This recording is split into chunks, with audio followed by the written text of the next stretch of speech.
Hello les Nalédji, j'espère que vous allez bien et que ça brille de votre côté. Moi, en tout cas, ça brille. On se retrouve pour notre émission Instant Business. Donc, c'est l'émission où l'on va examiner, analyser et décortiquer tout ce qui se passe dans le business. Et pour cela, je ne suis pas toute seule. Salut. Salut. Hello. Vous allez bien? Ça va, merci. Et toi? Ça va, ça va. Je suis contente de vous recevoir aujourd'hui. Du coup, pour commencer, est-ce que vous pouvez vous présenter? Je t'en prie. Ah. Vraiment, c'est honneur. Bref. Bref. Vas-y, je t'en prie. Du coup, moi, c'est Thomas. Je représente l'association Golden Blocks, une association qui promeut le sport dans les quartiers Ok. et le sport et l'éducation. D'accord. Et moi, c'est Sariati, fondatrice, présidente de Idaraya, une association qui œuvre dans le développement d'actions et la promotion d'événements pour les femmes par le biais du sport. Ok. On termine avec notre Dougouchugui. Tasta, consultante en gestion d'entreprise et chroniqueuse pour Nalédji So. Ok, super. Moi, du coup, c'est Niara, pour ceux qui ne le savent pas, entre guillemets. Non, je rigole. Alors, le thème du jour, c'est l'entrepreneuriat associatif. Donc, on va échanger autour de ce sujet-là. Est-ce que vous êtes prêts? Yes. Oui. Ok. Alors, ici, c'est l'instant business. C'est sans langue de bois, mais toujours dans le respect. Jingle.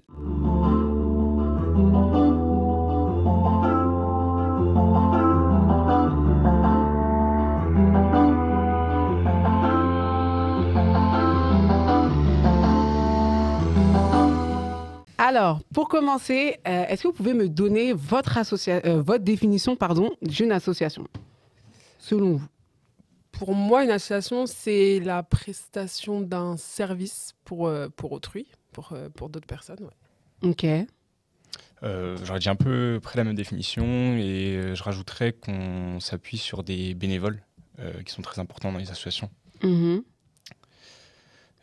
Et voilà. Et voilà. Ok. Alors, pour donner une définition un peu type Larousse, donc une association, c'est une convention par laquelle deux ou plusieurs personnes mettent en commun d'une façon permanente leurs connaissances ou leur activité dans un but autre que de partager des bénéfices.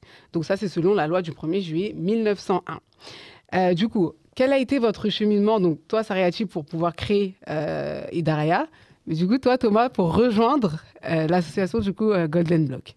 Je commence? Oui, bah oui. Le déclic, c'est parti en fait avec un groupe de filles, de copines. On était 3 et on avait envie de faire des fives parce qu'on voyait les garçons tout le temps en faire et on s'est dit pourquoi pas nous. Et donc on a commencé à en parler autour de nous. Premier five, on est 8. 2 mois plus tard, on est 15.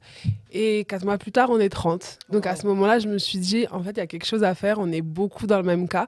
Donc je me suis dit, il faut structurer tout ça. Et c'est vraiment de là qu'est partie l'idée d'Idaraya. Ok. Bah, Thomas, avant que tu nous dises quand est-ce que tu as rejoint, est-ce que tu sais d'où émane justement ce besoin pour Mathieu, Ladji et Boro, si je ne me trompe pas, d'avoir créé l'association? Ouais, alors je peux vous l'expliquer de ce que je sais de l'histoire. Donc c'est une association qui a été créée en 2014 par Ladji Doucouré, Boro et Mathieu Lahaye. Ils sont tous fondateurs, tous les 3 fondateurs de l'association. Et l'idée, c'est parti. En fait, Ladji et Mathieu étaient en équipe de France d'athlétisme. Et ils ont vu qu'à travers leur parcours, c'était difficile pour les jeunes de quartier d'avoir accès aux clubs sportifs, d'avoir un certain cadre sportif dans les quartiers. Et ils ont décidé du coup de créer cette association pour promouvoir le sport dans les quartiers. Donc au départ l'athlétisme. Et depuis quelques années, on promeut différents sports. On le fait découvrir différents sports dans les quartiers. D'accord. Voilà. Comme par exemple? Comme le rugby, le tennis, le basket, la danse aussi, même si c'est habituel. Ça reste un sport. Hein. C'est Ouais. un sport. Voilà. Ok, mais ça change du foot déjà. Exactement. Je m'attendais à ce que tu dises foot, mais Non, je me suis non, dit, non. en fait, le foot, c'est tellement accessible Exactement, c'est tellement un sport accessible. Enfin, à partir du moment où les jeunes ont un ballon, ils jouent au foot, ils jouent même pas au basket. Enfin, c'est un sport qui est plus en marge. Et l'athlétisme, ils connaissent même pas. Ils courent tout le temps, mais ils connaissent pas l'athlétisme. D'accord. Ben, t'as ça, toi aussi, tu es un petit peu dans le monde associatif, non? Tu as ou tu as créé aussi des associations. Est-ce que tu peux rapidement nous en parler? Je suis dirigeante associative depuis 2010 maintenant, donc ça fait 14 ans. J'étais une des fondatrices de l'association qui organisait Miss Djarinké. Et aujourd'hui, je suis la fondatrice de Diaspora.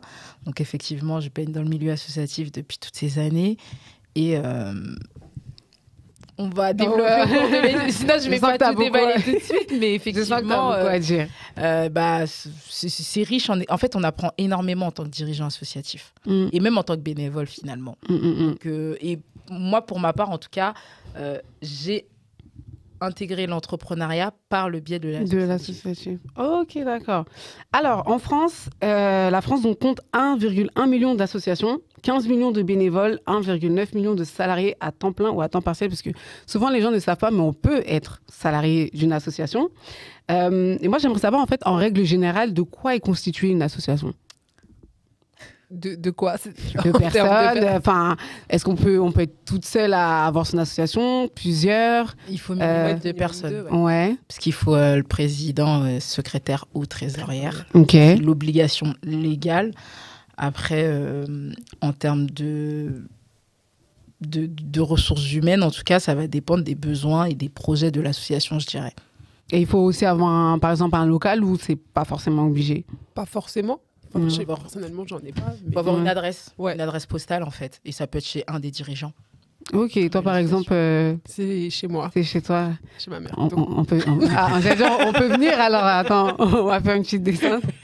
Et vous, pour l'équipe Golden Block? Nous, c'est chez... l'adresse postale, c'est chez l'ADJI. D'accord. Donc, et vous avez des locaux? Alors, on a des locaux maintenant qui sont situés à Lys et on avait des locaux de travail à Grigny que la mairie nous fournissait pour justement mettre en place tous les événements. Ouais, d'accord. Les mairies oui. En fait, les mairies, en tout cas, ont des structures pour les associations justement de leur ville. Ok, d'accord. Et derrière, vous êtes composé de combien de personnes? Combien de personnes t'entourent à l'heure actuelle?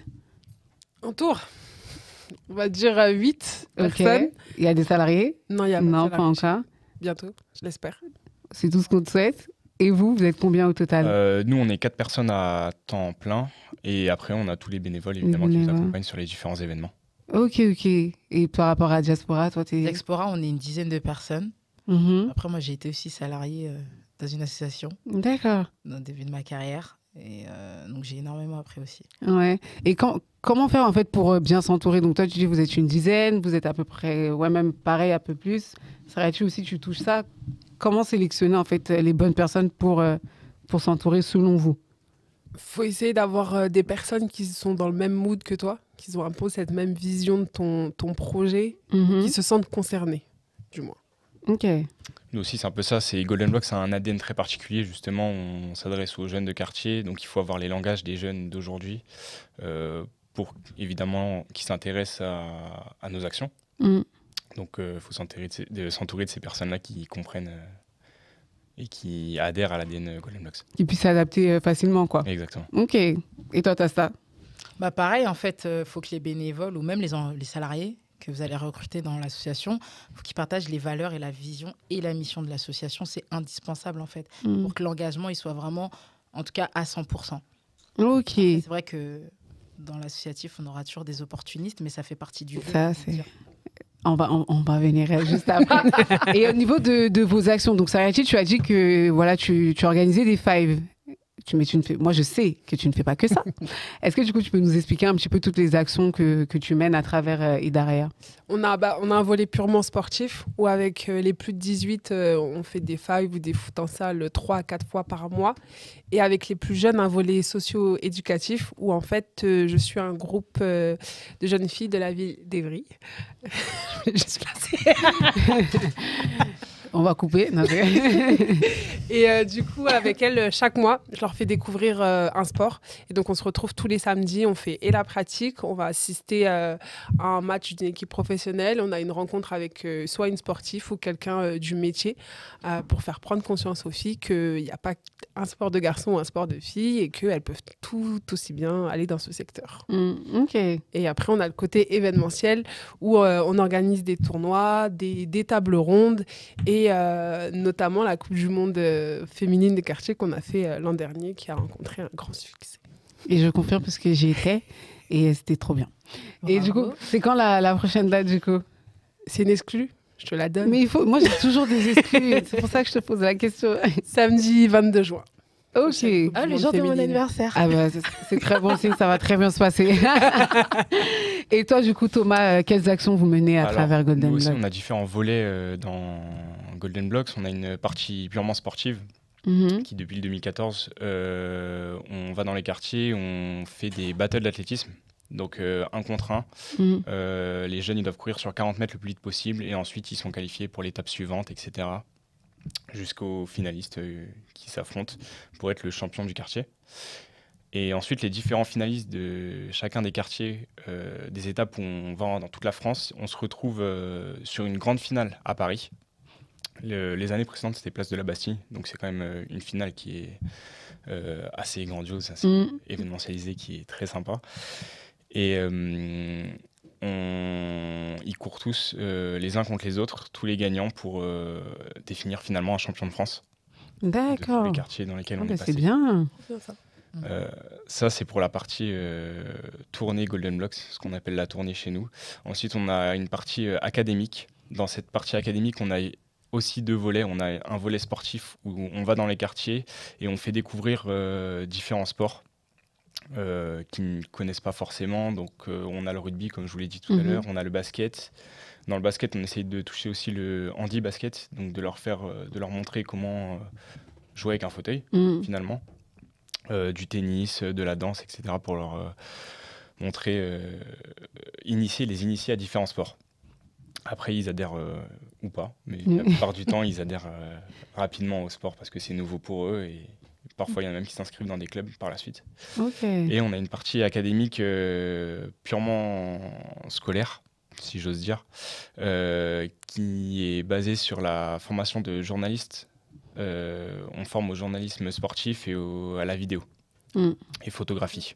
Trop bien. Voilà. Ouais, ça, j'avais vu, j'avais bien apprécié. Enfin, j'ai vu l'évolution parce que moi aussi, avant, je faisais de l'athlétisme à Grigny, mais entre mon époque et maintenant, je vois vraiment la grande différence. Et du coup, voir cette évolution-là, franchement, j'ai trouvé que c'était bien parce que les jeunes, ils sont de plus en plus créatifs et le fait d'avoir ces accompagnements-là, franchement, c'est très, très, très utile.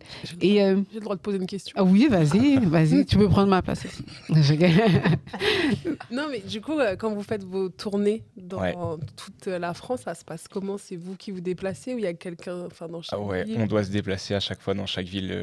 Au départ, ça commence en Île-de-France. Et maintenant, on est appelé un petit peu partout dans toute la France, en province, Marseille, Bordeaux. Saint-Étienne. D'accord, donc c'est vous, après, vous organisez dans la ville elle-même l'événement. C'est votre logistique à vous, interne, en fait. On vient... c'est faut avoir de gros moyens. En tout cas, franchement. Mais du coup, moi, ça m'amène à une question. Aujourd'hui, vos associations, en termes de finances, comment vous financez vos associations? Ça, je te coupe. On va y venir, mais après.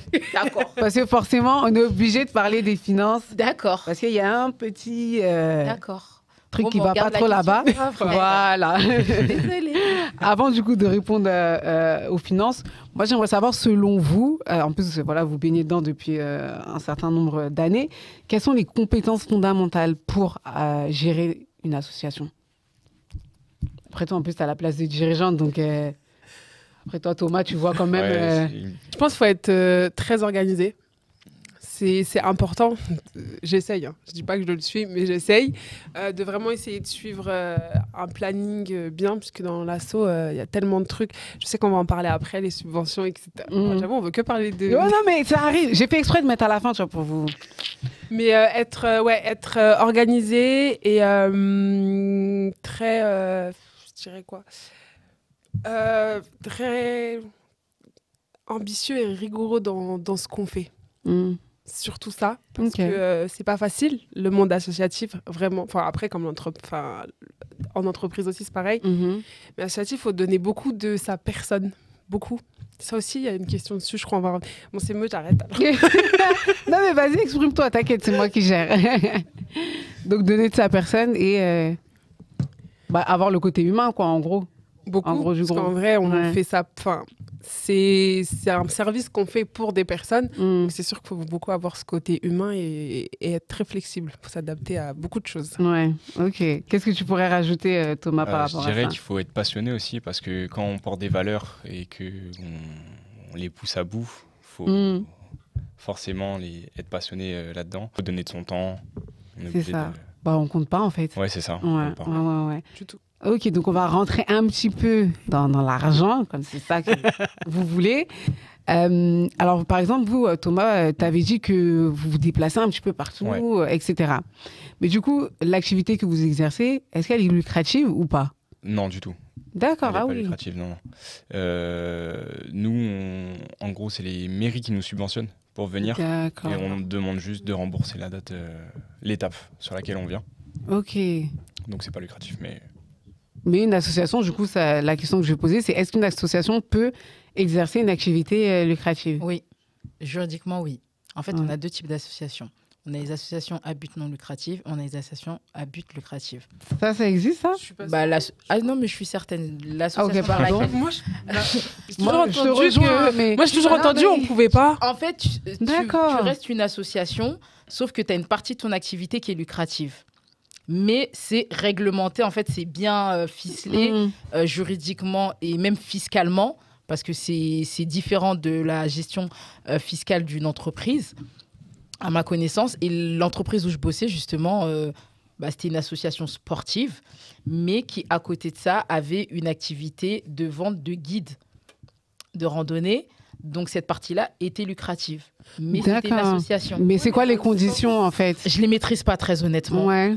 Je les maîtrise pas très honnêtement, mais c'est pas, tu peux avoir un but lucratif, tout à fait. Non, moi je pensais ça dépend des statuts. En fait, pas parce qu'on vend toujours l'association comme quelque chose. Enfin, il y a toujours tout ce qui est gratuit. En fait, l'association, ce qu'il faut comprendre, c'est que c'est pas en soi, contrairement à l'entreprise, t'es pas là pour faire du profit. Oui, voilà. En fait, c'est pour ça qu'on parle de but non lucratif. Tu vois, il n'y a pas ce côté profit dans l'association. D'accord. Enfin, tu peux générer de l'argent, mais c'est pas pour... Exactement, tu peux faire de l'argent, mais c'est pas pour t'enrichir.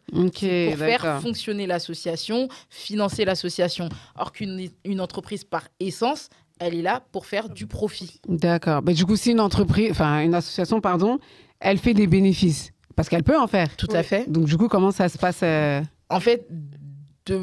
en tout cas, de la connaissance que moi j'ai, c'est qu'une association, tout l'argent qu'elle gagne doit être réinvesti dans l'association. D'accord. C'est pour ça que je te dis, en termes de fiscalité, en termes de comptabilité, c'est différent d'une entreprise. Il faut vraiment qu'il y ait ce côté, que l'argent que tu gagnes, il doit être dépensé dans l'association. Or qu'une entreprise, tu dois optimiser tes coûts pour justement garder de l'argent, pour t'enrichir, ce qui n'est pas le cas d'une association. D'accord. Qu'est-ce que vous pouvez rajouter, vous, par rapport à tout ça? Elle a tout dit. Je vous donne quand même la parole. Elle a tout dit. Non, mais je pensais pas. Du coup, je pensais pas qu'on pouvait faire lucratif, puisque à partir du moment où tu redistribues l'argent, au fondateur de l'association, pour moi, c'est plus. Non, justement, ce côté lucratif, c'est vraiment parce qu'on n'est pas là pour faire du profit, en fait. Ouais, donc je pense que ça doit être assez réglementé et je pense qu'il y a beaucoup de règles et de conditions à respecter, quoi. Tout à fait. Ouais. Tu savais ça, Thomas? Pas du tout. C'est quelque chose... Tu vois, on apprend des choses. C'est ça qui est bien.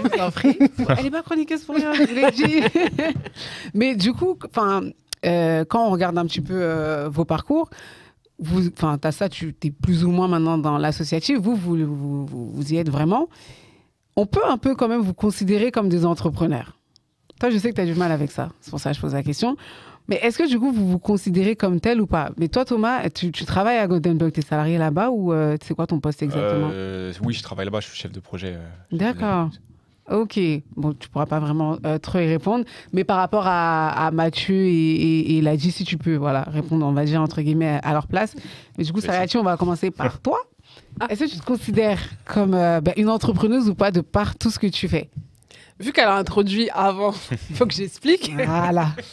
Non, j'ai toujours eu du mal à me considérer avant comme entrepreneur, puisque je me disais, entrepreneur, c'est tu crées une entreprise, tu gagnes de l'argent avec ça. Alors que moi, association, oui, c'est moi qui a créé l'asso, mais je gagne pas d'argent avec, c'est vraiment du bénévolat. Donc j'avais du mal à me dire que je suis entrepreneuse. Et à force de côtoyer des personnes dans ce monde-là, qui te le disent et qui te le répètent, je me rends compte qu'en fait, si. parce que il y a autant d'investissements, autant d'idées, de projets à faire. Et c'est là où je me rends compte de plus en plus que si j'en suis une. Voilà, du coup, elle l'a dit en exclusivité dans mon émission qu'elle est entrepreneuse. Merci. À toi, Thomas. Du coup, moi, je vais parler en leur nom. Je pense que ce sont également des entrepreneurs parce que des entrepreneurs, du coup, par définition, c'est quelqu'un qui entreprend et du coup qui innove, qui fait des nouvelles choses. L'association Golden Blocks, c'est quelque chose qui n'avait jamais été vu ailleurs. Ramener le sport dans les quartiers au lieu de faire venir le quartier dans les clubs, les sports, etc. Quelque chose qui n'avait jamais été vu. Et les sports qu'on propose aussi aux jeunes, c'est des sports qui, comme j'ai dit tout à l'heure, qu'ils n'ont pas l'habitude de voir, de pratiquer. Et donc, c'est totalement innovant. Ils ont des concepts à chaque fois qui sont totalement innovants. Donc, je dirais que c'est totalement... Et ils font que ça, du coup, maintenant ? Alors, à 100%, à temps plein, du coup ? À temps plein, non. Mathieu, il est président d'une société événementielle. Ok. En complément de l'association. Ok. Donc, d'où aussi son statut d'entrepreneur qui est renforcé. Et Ladji, il est également aussi coach à l'INSEP. Oui, c'est vrai. Ouais. Donc voilà. Ok. D'accord. Du coup, tu as quelque chose à rajouter, Tasta ? Pour moi, par définition, un dirigeant associatif est un entrepreneur. Comme ça, c'est fait. Voilà. J'ai senti le regard. Pour la simple et bonne raison qu'un entrepreneur, c'est quelqu'un qui répond à un besoin, à une problématique. Et souvent, une association répond à un besoin, à une problématique, tout simplement. Donc, même s'il n'y a pas ce côté profit, en tout cas, on offre un service ou un produit, même si c'est du bénévolat. Mais en tout cas, on est là pour apporter sa pierre à l'édifice. Ok, sur ces paroles, on va passer à la rubrique Instant Pitch. Et donc, on va accueillir les fondatrices de l'association Amaljam. Donc, elles vont nous la présenter. Et si jamais vous avez des questions à leur poser, ou elles, si elles ont des questions à vous poser concernant votre expertise, etc., enfin, votre parcours plutôt, elles ne vont pas hésiter. Donc, on accueille Sama Khan et son associé. Bonjour Sama. Bonjour. Bonjour Sou. Bonjour. Vous allez bien ? Ça va et toi ? Ça va, merci. Du coup, est-ce que vous pouvez nous présenter votre association Amaljam ? Amaljam signifie soit en paix en dialecte sénégalais. Donc on est fondatrice d'une association qui prône le bien-être pour tous. Donc l'idée c'est de rendre accessible en fait tout ce qui est soins, beauté, bien-être. On est basé sur 3 grands axes, donc la parentalité, l'insertion et le bien-être. On anime des ateliers, donc c'est sous forme de suivi individuel et collectif. Donc il y a des formes d'ateliers, il y a des événements, par exemple dans le cas de la parentalité, des événements spa, mère-fille. L'idée c'est vraiment que les gens prennent conscience que prendre soin de soi, ça fait partie du quotidien. Quand bien même on a des projets, parce que j'entends beaucoup entrepreneuriat, etc., et qu'on veut s'aboutir, que ça soit professionnellement parlant ou personnellement, il faut être en phase avec soi-même, sinon ça va pas. C'est vrai qu'on a tendance, quand bien même on a les fonds, à pas s'autoriser à prendre soin de soi. Et c'est super important. Et l'idée, c'est de donner des petites techniques, par exemple, dans des cas d'atelier, apprendre à faire des masques maison, apprendre à se faire des choses qui se font du bien, pas trop cher parce que c'est l'inflation, mais montrer qu'on peut prendre soin de soi sans forcément dépenser et en plus faire ça bien, dans la joie. Et voilà. Si tu veux développer son axe. Je vois qu'il y a des petits prospectus. Oui. Donnez-nous, on va les partager à nos invités si jamais ils ont envie de prendre soin d'eux, parce que c'est important. C'est super important. Télé. Merci. Soum, qu'est-ce que tu peux nous dire en plus ? Il faut que ça devienne c'est une action primordiale en fait dans son quotidien, que ça soit personnel ou professionnel, parce que si on n'est pas en phase avec soi-même, on n'est pas productif. Et au jour d'aujourd'hui, avec la pandémie qu'on a traversée, avec les différentes situations financières qu'on traverse encore, les gens perdent de pied, donc ne se retrouvent plus au niveau de leur famille, au niveau de leur emploi, au niveau de la vie sociale. Et ça crée donc de l'isolement, ça crée des drames sociaux. Et en se recentrant dans le centre de sa vie, ça fait beaucoup de redondance, mais c'est vraiment l'idée. On se donne cette importance-là et finalement, tout gravite autour de ça. Et on peut, en tout cas, empêcher, du moins atténuer les maux de la vie et ne pas perdre pied. Ok, ça fait combien de temps maintenant que l'association elle existe ? Là, officiellement, pardon. Officiellement. On va garder les... Non, la langue a fourché, donc officiellement, Voilà. ça fait 2 ans. Ok. 2 ans qu'on œuvre et qu'on espère, voilà. Pour le moment, on est basé sur Bagnolet, mais on fait pas mal d'ateliers, on fait pas mal de partenariats, donc on intervient sur toutes les villes du 93. On a un pied aussi sur Paris. Voilà, l'idée, c'est de pouvoir développer ça un peu partout, quoi. Dans le 91, on vous attend. À Montréal, on est soutenu. Ah ouais. Par la région, on est soutenu par la CAF. Oui, on a depuis 1 an et demi quand même L'Oréal derrière qui soutient nos actions. C'est bien. Voilà. Et l'idée, c'est alors, on est devenu malgré nous une association pour femmes. Parce que forcément, le bien-être, les hommes ne sont pas très réactifs, ne racontent pas tous leurs petits bobos. Voilà. C'est pas contre toi, Thomas, t'inquiète. Voilà. Ils volent les produits de leur femme, mais ils n'ont rien volé, ça se voit pas. Donc voilà. Donc malgré nous, sinon on est ouvert à tous, hommes et femmes. Donc malgré nous, c'est devenu, on va dire, essentiellement féminin. Donc du coup, on est vraiment, on essaye de toutes ces femmes qui subissent un peu leur vie au quotidien avec les charges familiales, financières, professionnelles, de leur redonner cette expression-là de féminité, en fait, on va dire, et de les emmener selon... alors, on crée des... Comment on dit? J'ai oublié le mot déjà. Des climats. Non, pas des climats, non. Excuse-moi.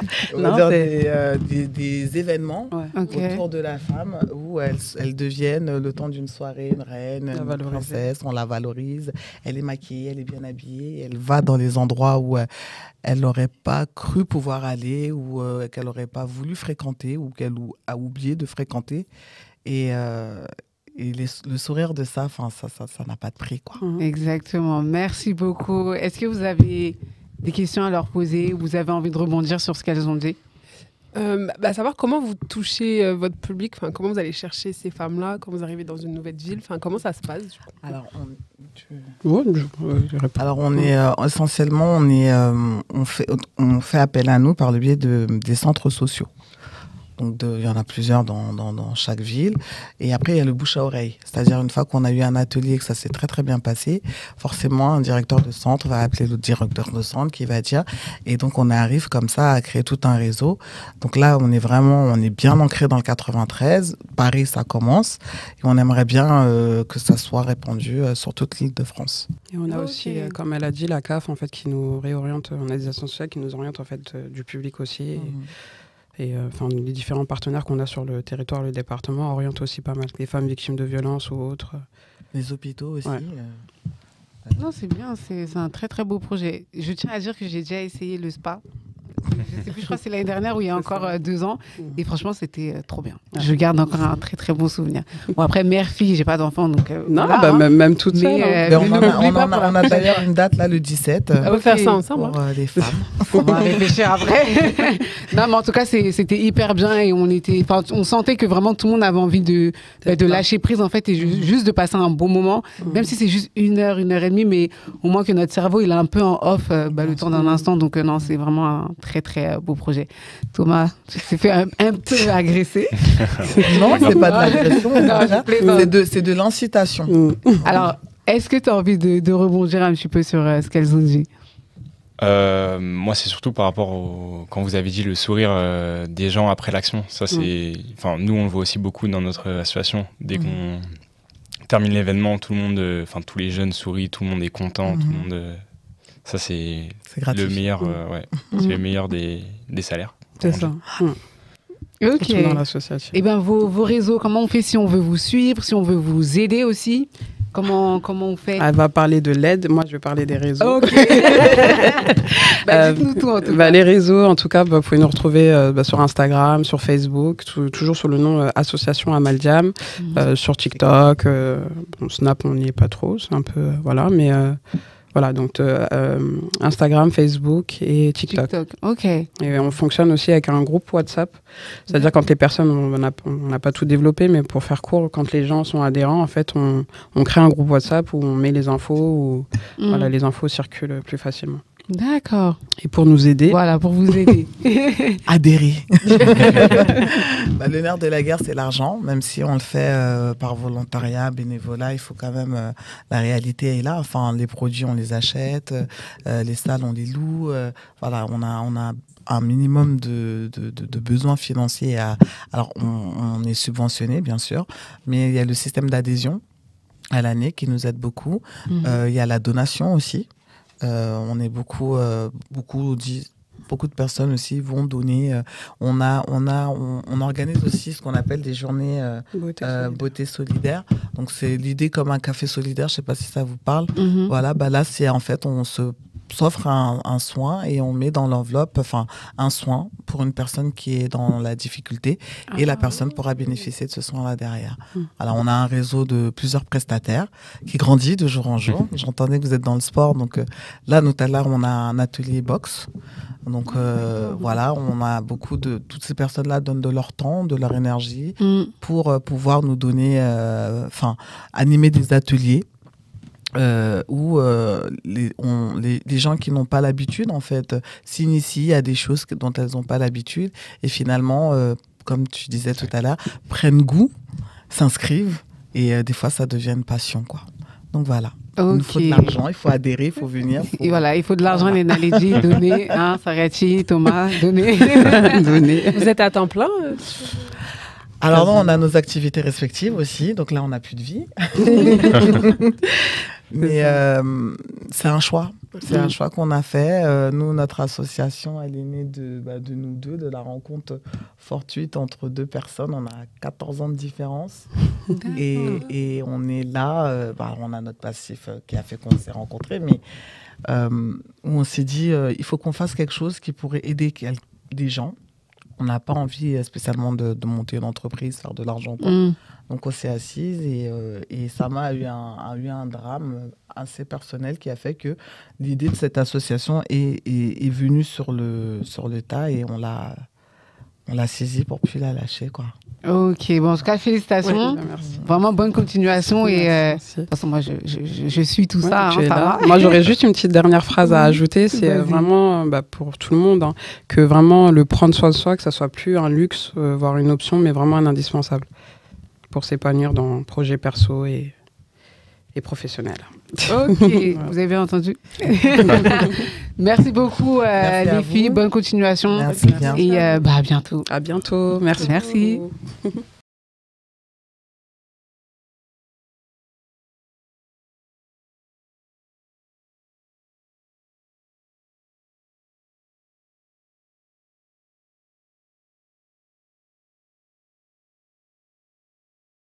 De retour dans la Naledji So, donc avec Thomas, Sariati, ça va toujours? Toujours.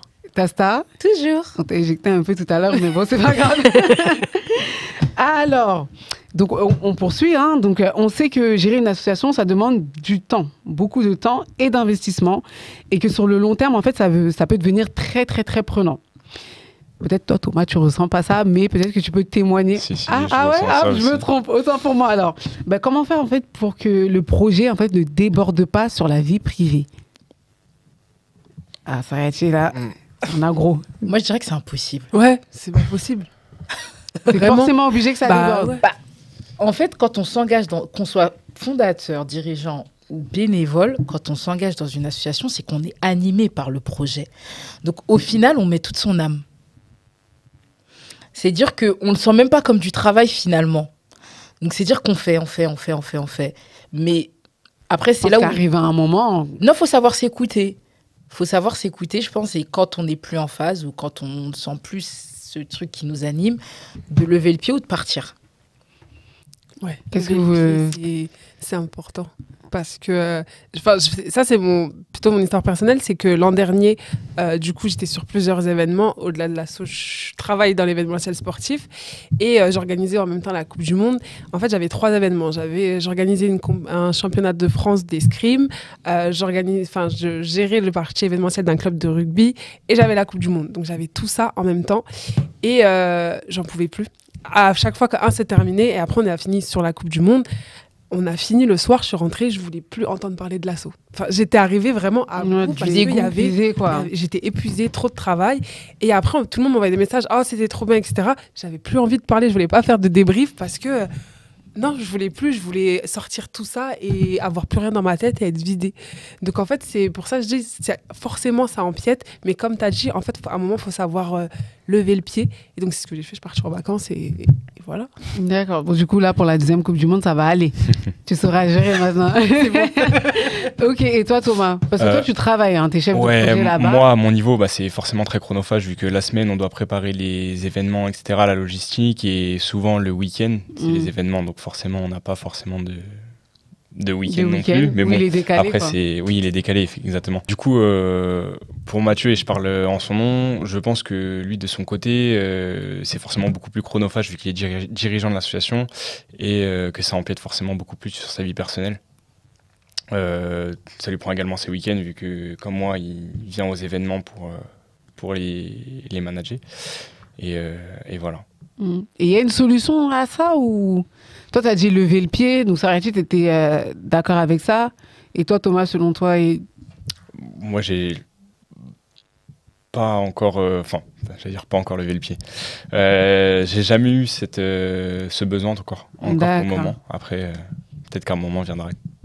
Ok, tu nous diras, je crois. Ouais, sûrement, je reviendrai. Non, mais je pense que c'est comme pour tout dirigeant, que tu sois dirigeant associatif, que tu sois dirigeant d'entreprise. Il y a un moment donné où tu dois prendre soin de toi, en fait. Ton bien-être individuel, en fait, il impacte. Non, mais c'est pour ça que j'écoutais tout à l'heure, j'étais totalement en face. Ton bien-être personnel, individuel, impacte forcément, en fait, la gestion au quotidien de ton entreprise ou de ton association. Donc, il est indispensable, en fait, dans ton organisation de t'imposer. C'est vraiment s'imposer, parce qu'on est animé par cette passion, par ce truc qui nous prend dans notre âme, dans nos tripes, qu'on l'oublie. Et non, et c'est pour ça que je dis qu'il faut s'imposer des moments où on se coupe du travail, de l'association, des projets, du bénévole, et on s'occupe de soi-même. Ok. Indispensable. D'accord, donc du coup, tu introduis ta rubrique, les conseils de Gucci. Qu'est-ce que tu peux, ajouter en plus de ce que tu viens de dire? Donc, chers dirigeants associatifs, rappelez-vous que vous dirigez une structure. Vraiment important à prendre en compte. Pour moi, il n'y a pas de distinction entre une association et une entreprise, à part l'aspect lucratif avec les enjeux financiers. Pour vraiment faire grandir son association, il faut se dire que il faut avoir la même structure organisationnelle qu'une entreprise, parce qu'au final, que ce soit une entreprise ou une association, vous avez des valeurs, vous avez une mission avec une vision. Donc vraiment, gardez ça en tête. Et en tant que dirigeant, comme je l'ai dit précédemment, imposez-vous des moments pour prendre soin de vous. C'est super important. Et dans l'association, en tout cas, n'ayez pas trop de projets, surtout quand vous manquez de ressources humaines ou de ressources financières, parce que ça peut... vous pouvez vite paraître brouillon ou ne pas avancer parce que finalement, en fait, vous courez après plusieurs lièvres. Donc voilà les conseils que je pourrais apporter aux associations et aux dirigeants. Merci du coup, Tasta, pour tes conseils. On va maintenant passer à l'étude de cas. Donc là, c'est le sujet que vous attendez depuis le début, hein, j'ai bien senti. Mais on va se le rappeler que l'objectif premier d'une association, c'est pas de faire du profit, mais d'apporter une contribution positive à la société. Donc là, on va parler des subventions. Comment trouver les subventions pour faire perdurer son association? Et j'aimerais aussi aborder le côté des appels à projets. Comment ils répondent? Quelle est la technique? Parce que je sais qu'il y a pas mal d'associations en fait, qui ne prêtent même pas attention aux appels à projets. Thomas, pardon. Vu que vous faites pas mal de choses et tout, beaucoup d'événements, etc. Alors nous, il y a deux choses. Soit on répond justement aux appels à projets sur les différents sites des mairies, etc. Vu qu'ils souhaitent souvent développer des événements dans les quartiers, dans les QPV, les quartiers prioritaires. Nous, c'est forcément notre cible. Donc on y répond et souvent ça nous répond positivement, comme quoi on peut venir développer nos actions dans leur quartier. Ou alors c'est directement les mairies qui viennent nous voir avec l'envie justement de faire un événement Golden Blocks dans leur quartier prioritaire. Et là on leur demande juste un montant pour participer à l'action. Ok.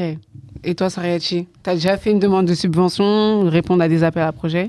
Oui, sur la technique, je me fais une Google Alert appel à projet sport pour être sûr d'en avoir le maximum. Après, on a les sites où on sait sur lesquels faut aller. C'est comme ça que je me tiens un peu, que je suis à l'affût sur les appels à projets. Et sur les demandes de subvention, pareil, on va sur les sites classiques. Après, on va sur le département. À la mairie, on demande aussi, comme ça. D'accord. Et quel est le délai en fait entre le moment où justement vous faites la demande et le moment où vous recevez vraiment la somme demandée, quoi?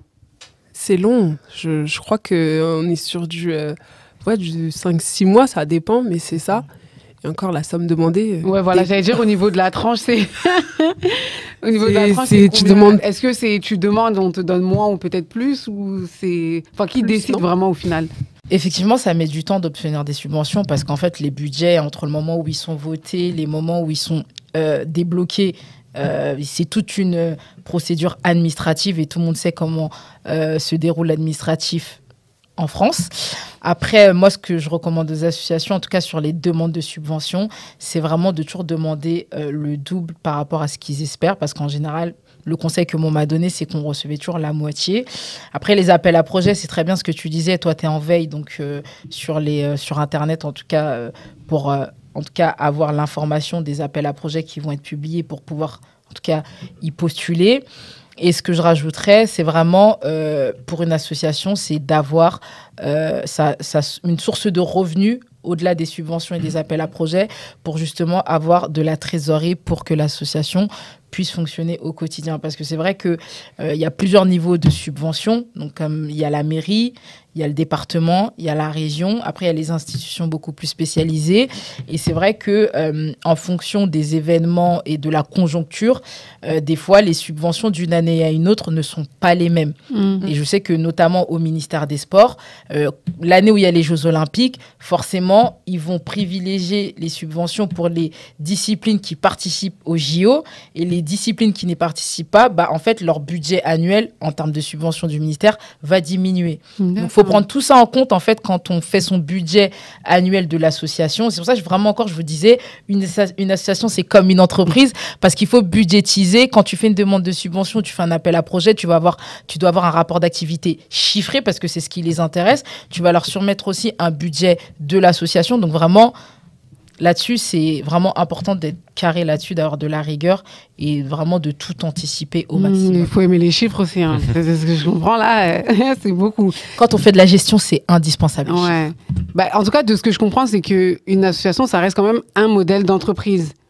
Mais pourquoi, en fait, c'est pas mieux soutenu par le gouvernement alors actuellement? Tu me poses la question. Selon vous. Selon Thomas, selon Sariachi, selon Tasta. La question. C'est une vraie question là. Non, parce que je sais qu'il y en a en fait des personnes à mettre entre guillemets vraiment corps et âme pendant des années et des années à gérer en fait une association. Et en fait, du jour au lendemain, l'association elle ferme et des fois la raison c'est je suis pas assez soutenue, j'ai pas assez de subventions, j'ai pas assez ceci, j'ai pas assez cela. Alors moi je pars du principe que dans la vie, vous allez y passer. Quand quelque chose ne fonctionne pas, il faut se poser les questions. Qu'est-ce que je n'ai pas assez su, qu'est-ce que j'ai pas assez bien fait ou qu'est-ce que j'aurais pu améliorer. Parce que souvent les gens ils ont cette facilité à dire on n'a pas assez de soutien. Mais est-ce que tu as fait en sorte d'être soutenu? Est-ce que tu es assez visible? Est-ce que tu montres ce que tu fais? Enfin, il y a beaucoup trop de paramètres qui rentrent en jeu pour dire que simplement le soutien, le manque de soutien est la cause de la fermeture d'une association. Peut-être que tu es plus animé aussi. Aussi, ouais. Tu vois ce que je veux dire?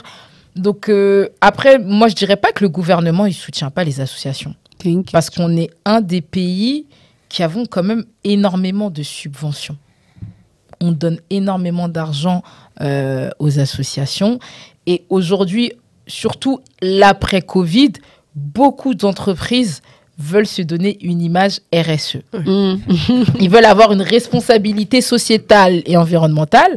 Du coup, ils sont même en recherche d'associations à soutenir pour faire du sponsoring.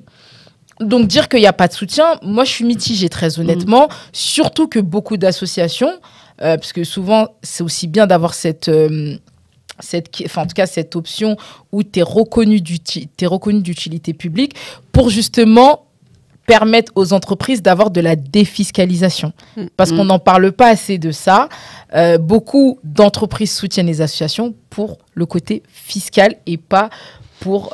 il y a en tout cas le côté fiscal, mais il y a aussi le côté j'ai une bonne image, j'ai une image RSE. Ouais. Donc c'est quelque chose à prendre en compte. Et je pense que c'est là où les associations, je pense elles sont pas assez pertinentes. En tout cas, elles ne le voient pas. Elles ont du mal à aller surfer là-dessus, justement pour aller séduire ces entreprises qui ont un besoin. Si vous pouvez répondre à ça, allez-y, quoi. Mais vous qui êtes vraiment au cœur même du sujet, c'est quoi votre regard par rapport à ça? Moi, je ne sais pas si je peux vous répondre correctement parce que c'est pas moi qui gère tous ces aspects-là dans l'association. Après, dans les différentes villes où on va, en tout cas, on est soutenu dans nos actions.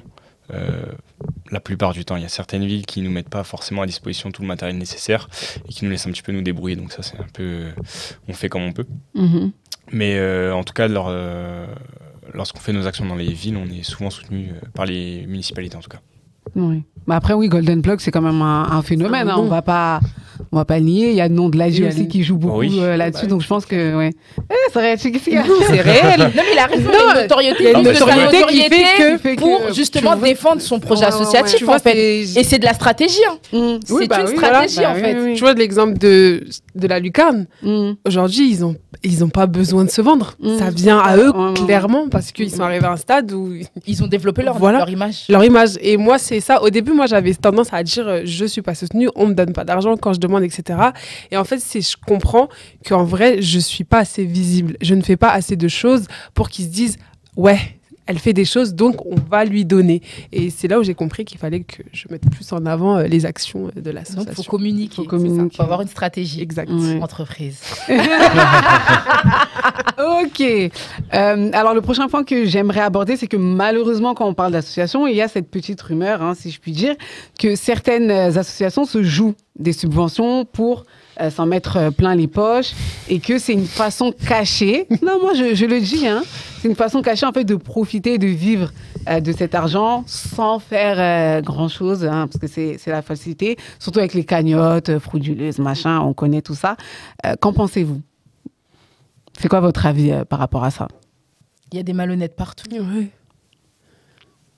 Il y a des malhonnêtes partout. Normalement, en principe, une association, ses chiffres, elle doit les publier de façon annuelle. Donc, détourner de l'argent d'une association... Pour moi, en tout cas, qui suis dedans depuis un moment, détourner l'argent d'une association, c'est très compliqué. Parce que si tu rentres 20 €, il faut que tu justifies que les 20 € ont été dépensés dans l'association.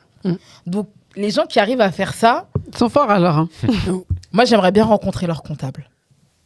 Très honnêtement. C'est vrai. Qu'est-ce que vous pouvez rajouter, vous?